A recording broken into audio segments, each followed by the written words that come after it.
Hi from Florida. Went to the pool today, this morning, spent an hour down there. There was nobody there but Ruth and I had the whole place.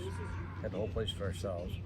The reason I'm doing a video is because I don't want to type this much, but I can tell you the story about Friday. After we left Cracker Barrel, we're 15 miles down the road.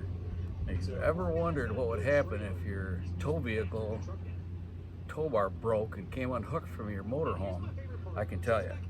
So we're driving along, and I look in the monitor for the rear view monitor, and we're driving in the right-hand lane at 62 miles an hour, slow like we usually do.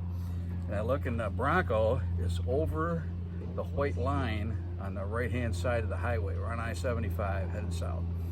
And I thought, something's wrong with Bronco. I told Ruth, and then I looked in the rearview mirror, and I obviously let off the gas. When I did that, the Bronco got close enough that I thought it hit the back of the motorhome.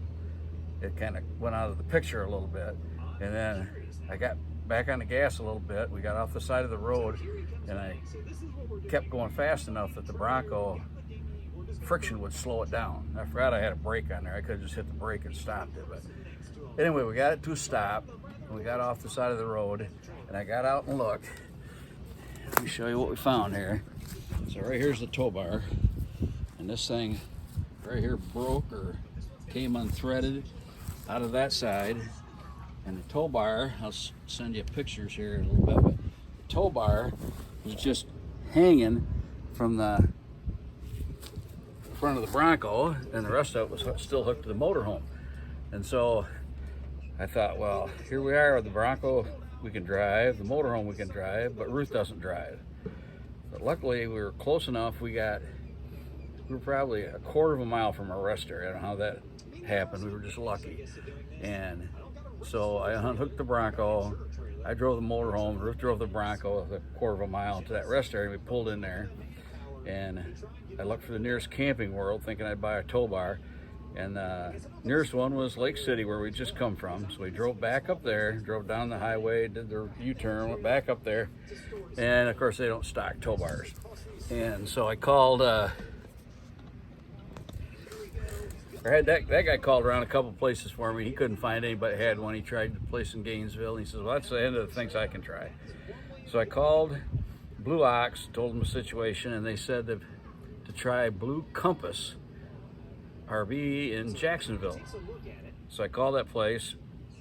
Actually, I looked, there was one in Gainesville. I thought it'd be better, so I called there. They took my message, but they never did call back. I called them twice.